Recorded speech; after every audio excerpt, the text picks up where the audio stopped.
Ωραία θέα έχει ρε μαλάκα. Πού είσαι ρε Στάθη? Εδώ.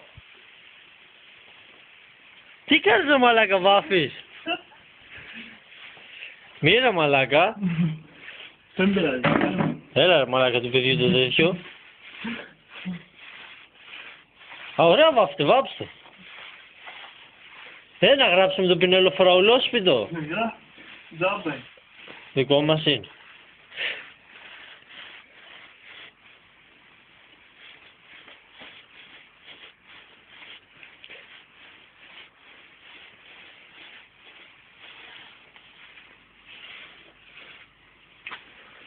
Και μέσα, Εδώ μέσα θα πάω.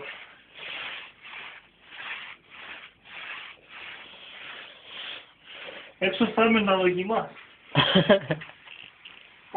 Εγγύηση, εγγύηση.